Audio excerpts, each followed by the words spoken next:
अस्सलाम वालेकुम। आप सबको आपके अपने चैनल पे एक बार फिर से वेलकम करते हैं। जैसे कि आप सब बच्चों की डिमांड थी कि सर आपने जो है एक इंटर का लेक्चर इस अपने चैनल पे अपलोड किया है और एक 9th का वीडियो बायोलॉजी का अपलोड किया है इस चैनल पे।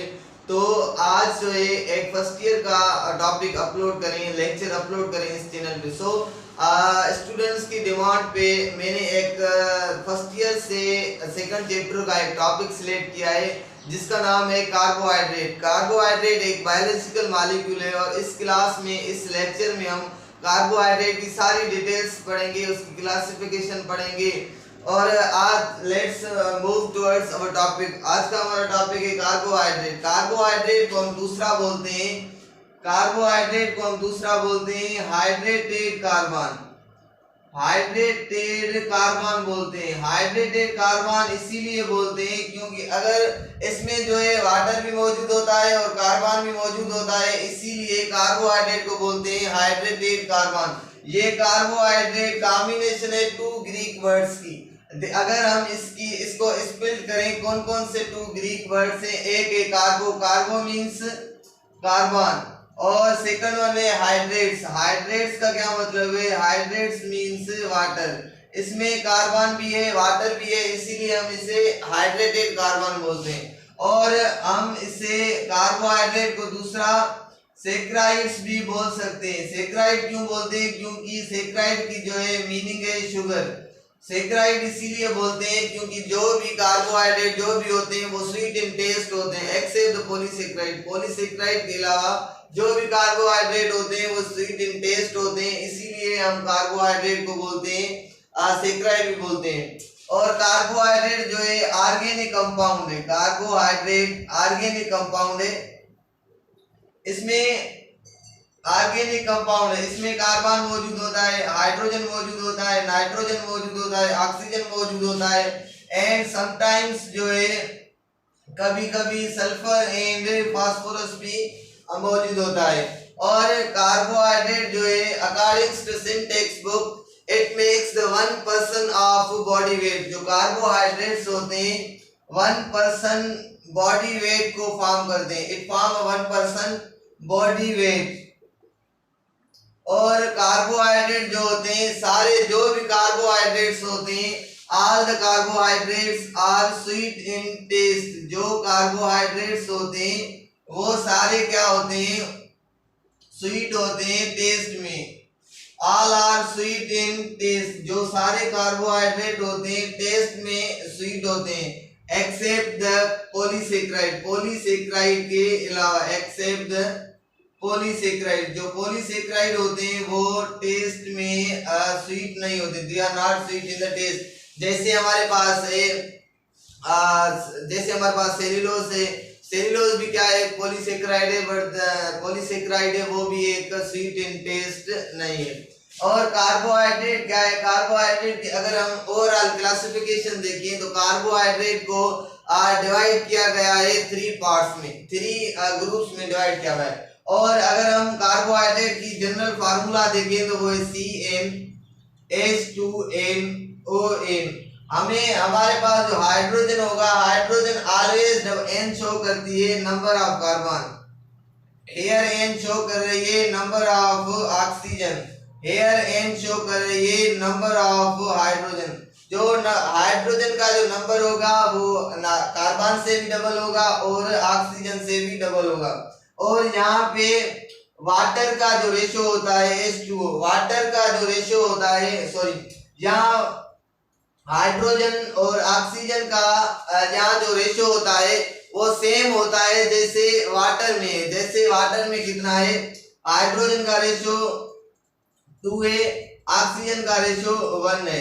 तो इस हिसाब से यहाँ पे हाइड्रोजन है, ऑक्सीजन का रेशो कितना होता है? यहाँ पे 2:1 होता है हाइड्रोजन एंड ऑक्सीजन का रेशियो। जैसे वाटर में रेशियो होता है, यहाँ पे भी सेम रेशियो होता है। कितना होता है? 2:1 होता है। तो आगे चलते हैं, अब इसकी क्लासिफिकेशन को देखते हैं कि कार्बोहाइड्रेट को कौन सी क्लासिफिकेशन में डिवाइड किया गया है। कार्बोहाइड्रेट को क्लासिफाई किया गया है according to first year book. It is classified into 3 main groups. 3 main groups में डिवाइड किया गया है। पहला जो है कार्बोहाइड्रेट की हम क्लासिफिकेशन देख रहे हैं। तो कार्बोहाइड्रेट को डिवाइड किया गया है 3 मेन ग्रुप्स में। कार्बोहाइड्रेट्स को डिवाइड किया गया है और क्लासिफिकेशन कितनी है, कार्बोहाइड्रेट को 3 मेन ग्रुप्स में डिवाइड किया गया है। हमारे पास एक है मोनोसेक्राइड और दूसरा है हमारे पास डाइसेक्राइड और तीसरा है, और डाइसेक्राइड को दूसरा कहते हैं ओलिगोसेक्राइड भी हम डाइसेक्राइड्स को बोलते हैं। और तीसरा है हमारे पास पॉलीसेक्राइड, तीसरा हमारे पास है पॉलीसेक्राइड। ये 3 क्लासिफिकेशन है कार्बोहाइड्रेट्स की। अगर हम मोनोसेक्राइड को देखें तो मोनोसेक्राइड की कॉम्बिनेशन है 2 वर्ड्स का, एक है मोनो और दूसरा है सेक्राइड। मोनो का मतलब है सिंगल और सेक्राइड्स का मतलब है शुगर। अगर डाइसेक्राइड देखें, डाई का मतलब है 2, सेक्राइड्स का मतलब है शुगर। और पॉलीसेक्राइड को देखें, पॉली का मतलब है मेनी और सेक्राइड्स का मतलब है शुगर। अगर हम इसकी डेफिनेशन देखें मोनोसेक्राइड की, तो सिंपल हम कहेंगे मोनोसेक्राइड की अगर हम डेफिनेशन देखें तो सिंपल हम कहेंगे मोनोसेक्राइड जो होते हैं वो सिंपलेस्ट शुगर होती है। सिंपलेस्ट शुगर का क्या मतलब है, these are called simplest sugar. क्यों इसे सिंपलेस्ट शुगर कहते हैं, हम सिंपलेस्ट शुगर इसीलिए कहते हैं क्योंकि अगर हम इसको हाइड्रोलाइसिस कराएं, अगर इसकी हाइड्रोलाइसिस हो, ये फर्दर शुगर में स्पेल्ट नहीं होती, फर्दर आयोनाइज नहीं होती, इसीलिए हम इसे क्या बोलते हैं, सिंपलेस्ट शुगर है। और ये जो है मोनोसेक्राइड, ऑल जो मोनोसेक्राइड्स होते हैं सॉल्युबल होते हैं, किसमें, soluble in water, these are soluble in water और they can not hydrolyse, they can't hydrolyse, they can't hydrolysis, इसकी फर्दर हाइड्रोलाइसिस नहीं होती। हाइड्रोलाइसिस इसीलिए नहीं होती क्योंकि ये ऑलरेडी सिंपलेस्ट शुगर होते हैं। अगर हम इसके एग्जांपल्स देखें, एग्जांपल जैसे हमारे पास है शुगर, शुगर भी है क्या है, सिंपलेस्ट शुगर है, ये फर्दर जो है आयोनाइज नहीं होती, हाइड्रोलाइसिस नहीं होती और सिंपलेस्ट शुगर है और वाटर में जो है सॉल्युबल है।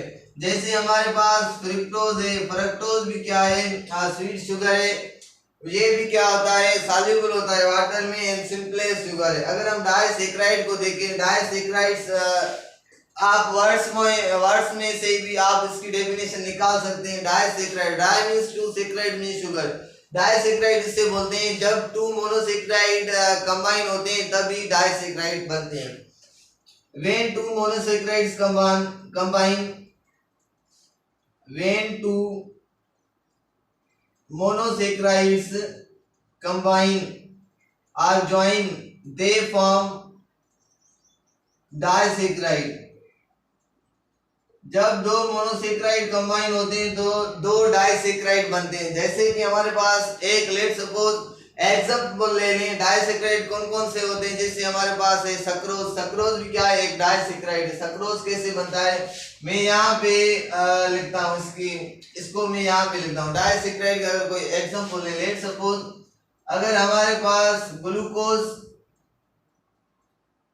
और फ्रक्टोज मिले, ग्लूकोज और फ्रक्टोज मिले, नीचे करके लिखता हूँ, ग्लूकोज प्लस फ्रक्टोज। अगर हमारे पास ग्लूकोज और फ्रक्टोज मिले तो हमारे पास क्या बना, सक्रोज बना। सक्रोज क्या है, सक्रोज हम बोलते हैं शुगर केन को, सक्रोज बना। ये हमारा क्या है, डाइसेक्राइड है। जब ये 2 मोनोसेक्राइड कंबाइन हुए तो एक डाइसेक्राइड बना, this is called a disaccharide. और अगर हम पॉलीसेक्राइड्स को देखें, इसके 3 मेजर एग्जांपल्स हैं, ये जस्ट एक सिंपल करके आपको मैंने समझाया है। डाइसेक्राइड उससे बोलते हैं जब 2 मोनोसेक्राइड कंबाइन होते हैं, ज्वाइन होते हैं तो ये डाइसेक्राइड बनता है। और पॉलीसेक्राइड क्या होता है, पॉलीसेक्राइड हम उससे बोलते हैं, poly means many, saccharides means sugar. Polysaccharide किसे बोलते हैं हम, जब बहुत मोनोसेक्राइड कंबाइन होते हैं तभी जो है पॉलीसेक्राइड बनते हैं। कौन कौन से हैं, लेट सपोज हमारे पास है सेल्यूलोज, ग्लाइकोजन, ये हमारे पास क्या है, सेल्यूलोज, ग्लाइकोजन, ये हमारे पास पॉलीसेकेराइड्स है। तो अगर आपको कोई भी क्वेश्चन है रिलेटेड विद कार्बोहाइड्रेट आप मुझसे पूछ सकते हैं। और आई थिंक ये एक बेस्ट वे से मैंने आपको समझाया है, इजीली समझाया है, जिससे आप सब स्टूडेंट को समझ आ जाए। तो इतना कॉम्प्लेक्स भी मैंने नहीं बताया, कोई एक्स्ट्रा पॉइंट भी नहीं बताई, to the point, to the book. जो हमारा सिंध टेक्स्ट बुक है उसमें सारी चीजें कॉम्प्लेक्स रखी गई है। तो ये जो है कॉम्प्लेक्स बहुत है, इसीलिए मैंने आप सबको यहाँ पे इजी मैनर से समझाया टॉपिक। तो आई थिंक आप सबको ये टॉपिक समझ आ गया होगा। और अगर आप मेरे चैनल पे न्यू हैं तो प्लीज मेरा channel like, comment and subscribe करना मत भूलिएगा। Thank you so much. तो तब तक के लिए दीजिए मुझे इजाजत। Thank you so much.